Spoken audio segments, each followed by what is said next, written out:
Hello everybody, it's your girl Gingy and welcome to my channel Ginger Books, or welcome back for continuing watcher or subscriber. I don't know why I said it like that.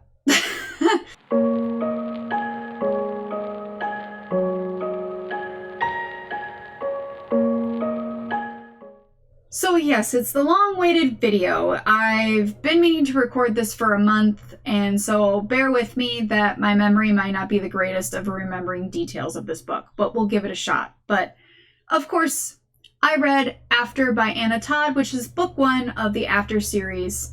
Okay, listen. I feel like I ragged on this book a little too hard, and I think it's just because maybe I wasn't in the mood to read it, but I tried to read it, and it just... Now, since I was in a little bit, probably more neutral mood, maybe more even mood to read it, I don't know what you want to call it, I actually enjoyed it this time. There are some scenes I wasn't able to put the book down, but there was some times where I'm like, I could have lived without reading that. Going into this, I'm just going to give a disclaimer. I will be talking about passages of the book, so if you do not want to be spoiled, I suggest clicking off this video, reading the book, and then coming back to it. I also want to state these are my opinions of why I liked and disliked the book. So please take them with a grain of salt if you really, really enjoyed this book. So again, these are just my opinions. As I said, I enjoyed the book, I really did. But there's a reason why it got the rating it did. So let's get into it. So I gave this book a 3 out of 5 stars. And I had likes that do outweigh the dislikes, so that's why I had to give it a 3 out of 5, except for there was one dislike, which we will get to at the end. First like, the general story.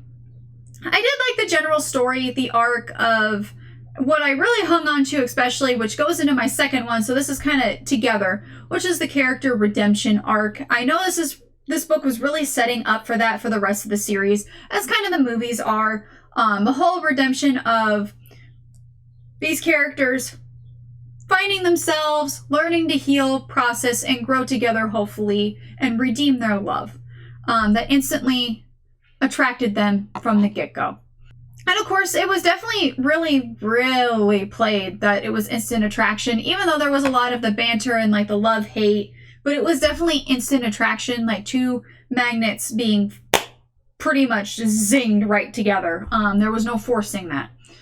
So I do kind of like that in a little bit, even though I feel like it was really just a little overdone. I guess maybe it's just because I do really like those true like love to hate or hate to love relationships where there is a slight attraction at the beginning, but it really just amps up into like this, I hate you, you hate me, go over there, you know, kind of thing. But then something forces them to actually work together and really have those unresolved feelings blossom. So I really did like that idea, and again, goes into the characters. I really do like the characters. I thought Tessa was a little annoying at first, and maybe that's why I compared her to sometimes from Twilight, but I really did like it. I really liked how her character was set up. To be honest, I don't know if she was supposed to be set up as a broken character, but I really, to be honest, instantly thought she was a broken character. And I don't mean that in a bad way. I mean that in a way of, well, let's talk about her home life.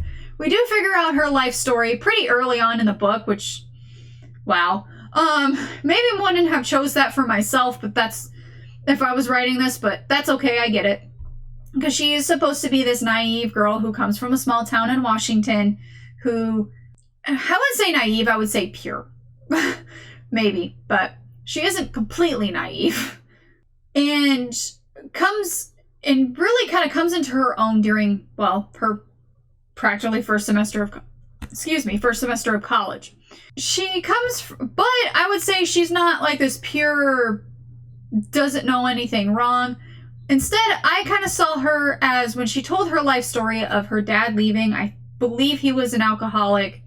Her mom finally kicked him to the curb and didn't understand completely why he was getting kicked to the curb or why they fought all the time. And her mom really took it to the point where I made mistakes, so I don't ever want my daughter to make mistakes, and became this very controlling, kind of gaslighting person, mentally abused, and didn't and I don't know if she maybe didn't realize she was being very mentally abusive when she kind of went from, well, this extreme to the next. And maybe she had some of these tendencies before even her father left. I'm not 100% sure. But it just felt like, because Tessa kept saying in the book, and so did the author, that, you know, a lot of this started happening afterwards. Her mom was very like, you need to get good grades to get in a really good school, a really good program so you can get into a really good job. You got to look the part. You can't go out looking like, well, I guess, you can't go out looking like trash. No tattoos. You got to have this clean cut boy. So that's where Noah comes in, even though they were childhood best friends. And very like, you know, Noah's the guy for you. You're going to get married. You're going to have really, you know, really nice children, and fitting her into a mold that she wanted for herself but could not have because it fell apart. So pretty much living through her daughter and forcing her into this image that she wanted for herself. But so there was some unresolved trauma with everything that kind of probably happened to her mother. So, but because of that, Tessa was then grown up to pretty much feeling not like herself. It kind of having like an identity crisis and like an imposter syndrome. Almost, it felt like to me, because she never felt comfortable being herself because she wasn't allowed to be herself. So that's when she comes to college and not under her mom's roof anymore. So she can finally, you know, well, to be honest, she was going to still try to fit in that mold because, you know, that's what she was been taught all these years, to fit into this mold and keep going, keep her head down, study, maybe have some friends, but study. Until obviously she meets Steph, which her mom absolutely hated from the get-go, which of course is understandable since I did not fit her mold for her daughter. And kind of started opening her up and realizing you need to live a little, and yeah. So it was kind of nice to see that. I guess that's the reason why I saw her as a broken character from the get-go, because she came from a very controlling household. And one of the things also, too, that, you know, I kind of related to her, here on page 3, is, and others may count sheep, I plan. And I wrote, can relate to that, anxiety is great. So pretty much because she didn't feel like she had control in her life, her way of her finding control is planning of what she's going to do, even down to like she would plan weeks and almost months in advance. And I understand that.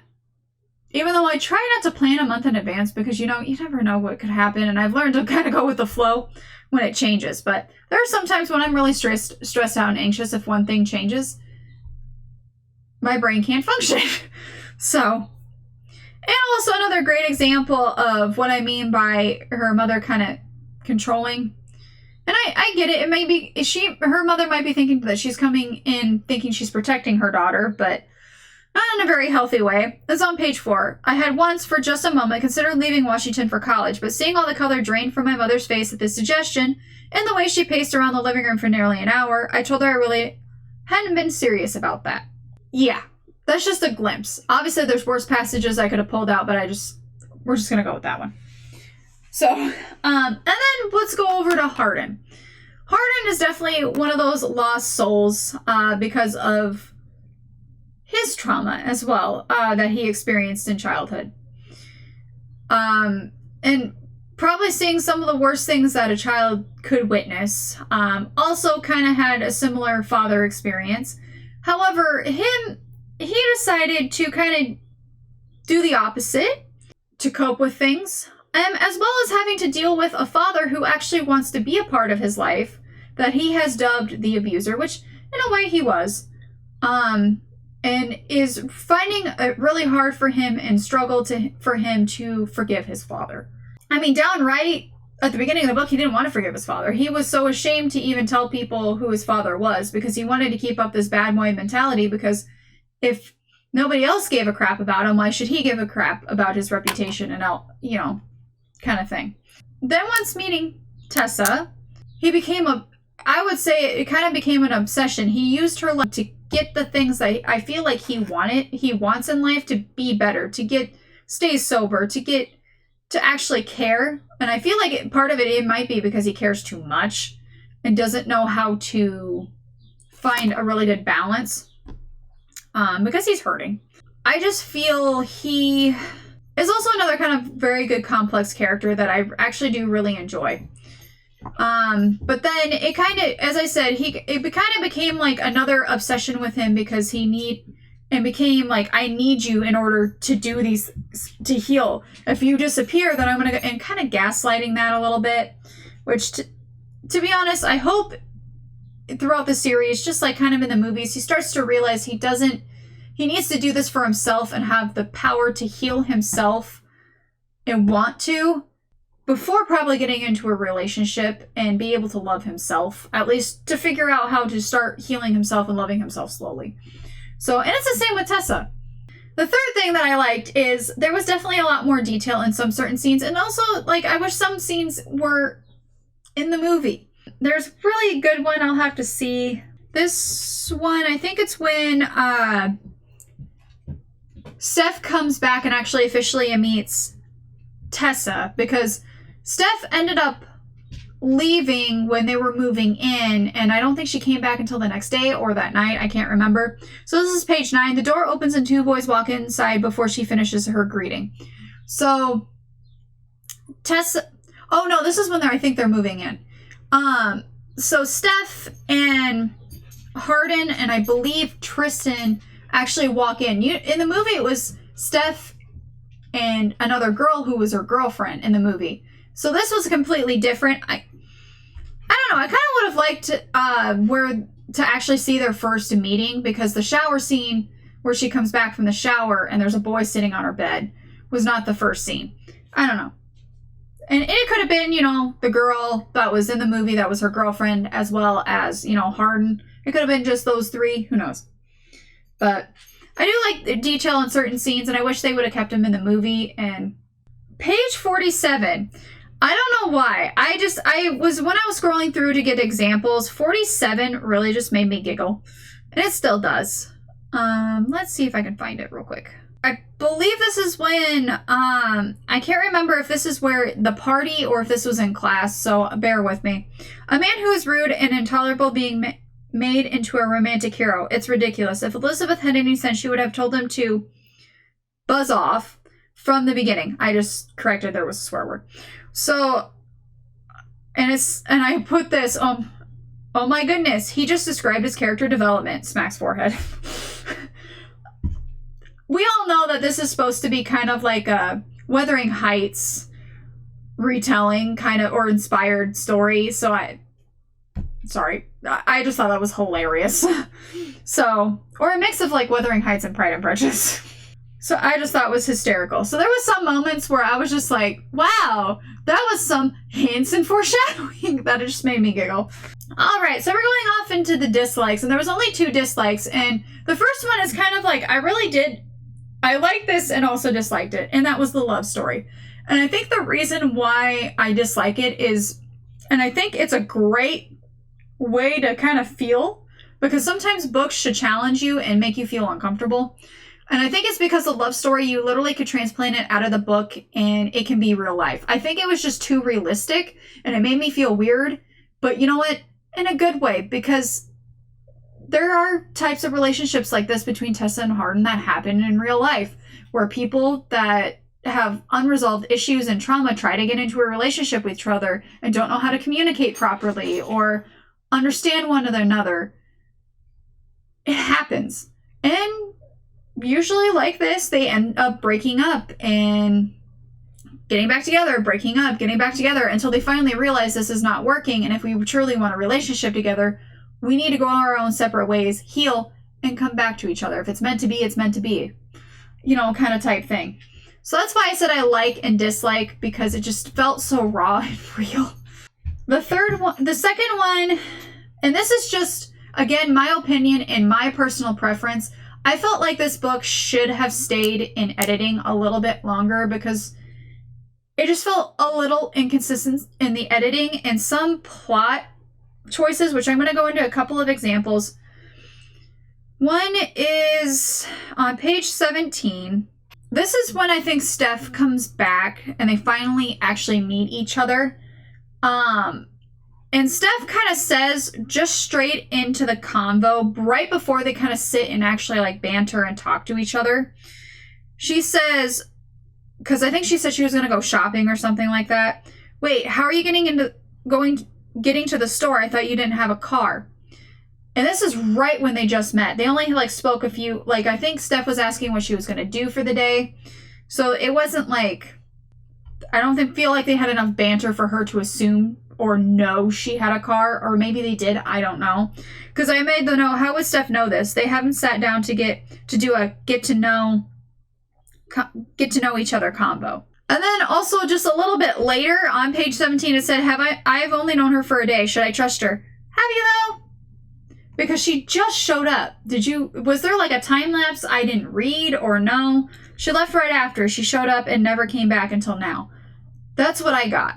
And I reread the page just to make sure that I wasn't like, did I miss something? Did I just zone out? I don't know. The other one was on page 20. This is when they were really describing what... Because I think this is when Tessa agreed she would go to the party with her that night at the frat house. And really just hanging on to the description of how each person was differently dressed. And I made the note, really loves pointing out the differences in these characters. I don't know if that was because, the author really trying to drive home that these characters are really different for a reason. Like, if there was actually, like, a plot reason for it. But I just felt like, we get it. Steph is completely the opposite of Tessa in every way. And, maybe they share a little bit more similar, like, we find out they share a little bit more similarities than we thought, but, like, we get it. Like, and then another example, and my last one, is on page 51. This is when they're, I think, at the party. And this is where Tessa, ends up sitting on the couch for like an hour. And then out of nowhere, she was supposed to be sitting on the couch when Hardin is talking to her. And then she says, I say and walk away from him. And I made the note, when did she get up? Let me see if I can go back to the, yeah. Ended up getting a spot on the couch, and I'm sitting there for at least an hour when Hardin walks by. You look different, he says after a short pause. His eyes rake down my body and back up to the rest of my face. He doesn't try to be subtle about the way he's assessing me. I stay silent until his eyes meet mine. Your clothes actually fit you tonight. I roll my eyes and adjust my shirt, suddenly wishing I was wearing my normal loose clothing. It's a surprise to see you here. I'm a bit surprised that I ended up here again, I say and walk away from him. This is where I was kind of confused, and maybe my brain's fixating and nitpicking again, but I don't know. But there was no her just adjusting my shirt as I got up. Like, could have put in there. It just felt like weird. When did she get up? Like, I don't know. It just felt like the action was weird and not matching up with the dialogue. So, yeah. So there's those subtle things, and again, maybe I'm just thinking a little too much into it. I don't know.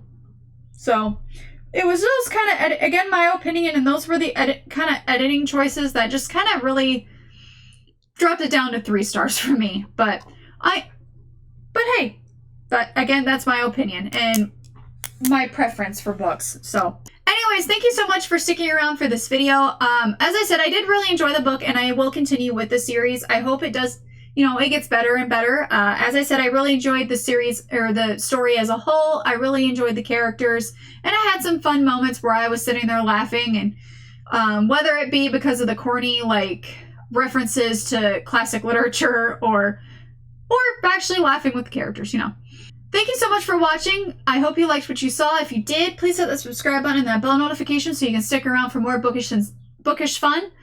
I post every Tuesdays and Thursdays with a week off at the end of the month. So, again, thank you so much for watching. I hope you have a great start to your week, and I will see you in the next video. Bye!